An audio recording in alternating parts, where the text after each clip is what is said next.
right. Hey, guys. I'm Jessica. Yeah, thanks. Go ahead and clap. For those of you that don't know, I'm the Associate College Director here. If I haven't met you already, I would love to. But I'm just going to ask Dean some questions to follow up what he just talked about. And I have not heard these yet. He has no Okay. idea what these are, Okay. so if you don't know, that's okay. That's fine, yeah. Actually, some of them were from our student leaders that Great. texted me some questions. So Great. The first one is kind of practical, and it's what are some characteristics that we should be looking for in a future spouse? That's a great question. So, first of all, realize that they don't exist, the perfect spouse. Like, they're sinners like you. You're not going to be the perfect spouse, so guess what? Your spouse ain't going to be either. Side note, just a little freebie there. But in the meantime, the characters I would look for, one, you got to have someone who really does believe the gospel, like who really does believe it. I mean, think about if you're dating an unbeliever for a minute. Like, if you're a Christian, you're saying you believe that Jesus is Lord. Like, he is Lord.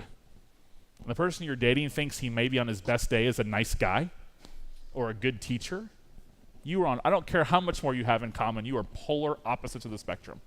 If you, like, Christians live under the banner of the lordship of Christ, which means everything we do, say, think flows from that idea. So that's number one. They have to be on the same page with you in terms of who Jesus is. And then after that, I want to know how they treat people. I just watch those kind of things. How do they treat people that can't do anything for them? You know, how do they show respect to people? If it's a guy, ladies, how does he talk to his mom, to his sister? How does he treat women? Those things just really matter.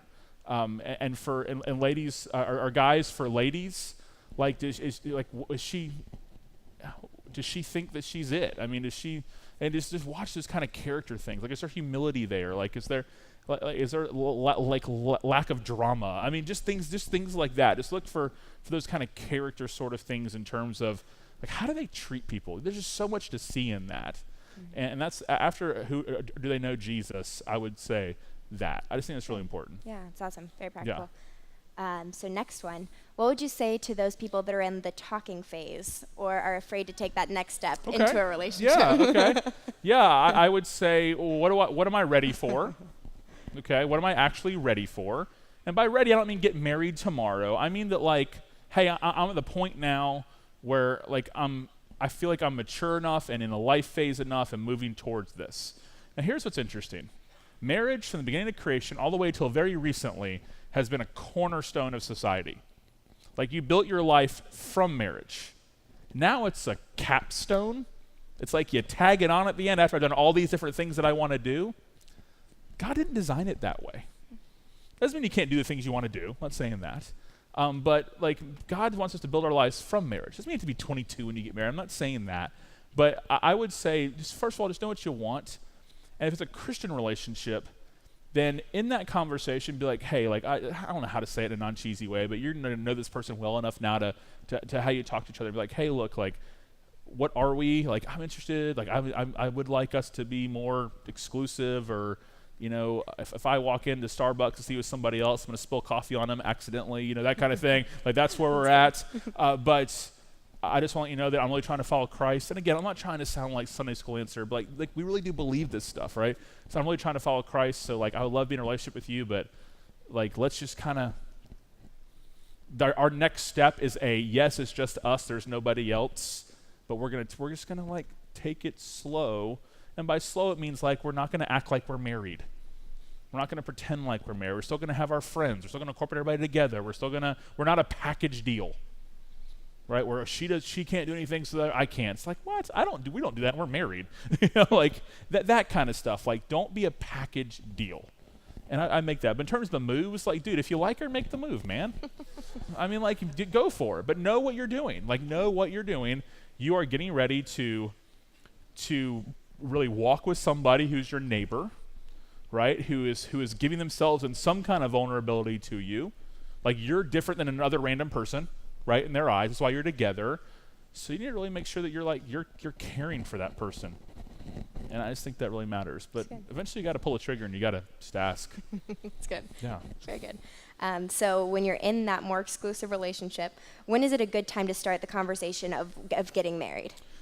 Yeah, I mean, everybody's different. So I would say when you both, like, realize, okay, like, this could be forever, that you're mature enough to understand what that means, that you're also thinking about where you are in your life phase. I remember one time I was 21 and Christy and I were dating, and I was going to be graduating about a year later. So I was kind of like, okay, like here we go. I don't want to like wait forever after I graduate. We're together now. Like let's build our life together. So we got married. I had just turned 23. She had just turned 22 a month before. And people say that's really young, but like 100 years ago, you were like old if you got married then. So it's just how culture's changed. And so I was in a marriage counseling class at Liberty that I was at the school I went to get my Bible degree from my undergrad. And I went up to the professor afterwards, and I asked her, I said, hey, how much money do you have to get married? I didn't know. It's a pretty good question, right? Like, how much money do you have saved up? And she goes, well, can you pay for your rent right now? And I was like, yeah. Dad, yeah. and she said, can she pay for her rent right now? And I was like, yeah. So the two of you are both married. You could both pay for rent together. And I was like, yeah. And she goes, I don't know, 1 month's living expenses? And that was really helpful for me. And for a while, until we had real jobs, that's kind of how we lived, was 1 month living expenses. So we try to be really careful in those kind of things. So I would say if you're in a serious relationship right now, and you're not a freshman, like you're a junior, you're going to graduate, I would say it's time to have that kind of conversation.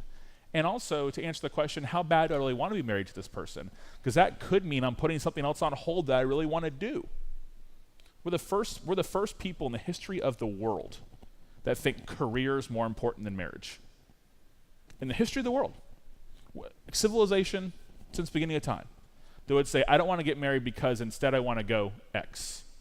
Even when you're already in a serious relationship, I think it's kind of tragic because those things don't last as long as marriage does. But also consider some things like, say you really want to be married to her, but she really wants to go to grad school in Ohio. That's where her program is. Well, guess what, buddy? You're moving to Ohio. That's what I mean. It's us now. So until you're ready to make decisions based on each other, not on the individual, then you're probably not ready to be married yet. Mm-hmm. So, but I would say, like, again, marriage is a cornerstone, not a capstone. So I would love to see people get married young, not carelessly young, but young because, like, they're like serious about following Jesus.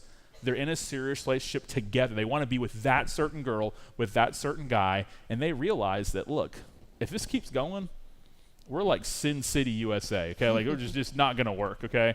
And we're just kind of done pretending we're married and playing house and that kind of stuff. So we're going to make an adult decision and get married. So I would say move towards that direction. That's good. Yeah. All right, last but not least. So looking back at your own experience of dating with Chrissy, what's one piece of advice that you wish you knew back then? Oh, man. One piece of advice I knew when I was dating. I think that it's been really good for us. I'm really thankful for that. We have a really good marriage. I would say that I would have been told just early on to move forward towards it. Now, I know we got married young, but like we probably couldn't even got married 6 months before then. I know it's just 6 months in the grand scheme of things. But like when you have someone that you really know this is the person I want to be with forever, I don't believe in there's one person for you. I just don't believe in that because what if that one person's great-great-great-grandpa didn't get on the boat with the Pilgrims and you're in trouble, that kind of thing. So I just don't really buy into that. I think that I could have married a lot of different people and been really happy. And she could have married probably a lot more people than I would have been able to and been really happy. And that's what makes it great is we chose each other. So I think that I would have been told early on that, okay, this is who you want to be with forever. Like, what are we waiting on? Yeah. And it probably would have saved us some mess ups. It probably would have saved us, just some drama. We didn't have a ton of drama, but it just would have been better. Like, God gave us marriage. He didn't give us dating. Yeah. So, like, if we're going to be serious, like, let's move towards that. That's probably would have done. Yeah. Awesome. Well, can you guys give another round of applause to Pastor Dean? I know. I really appreciate having a lead pastor that supports our college ministry so much. So thank you again for coming out. Yeah. I really love being appreciate here. it. Thank you all. Yeah. Awesome.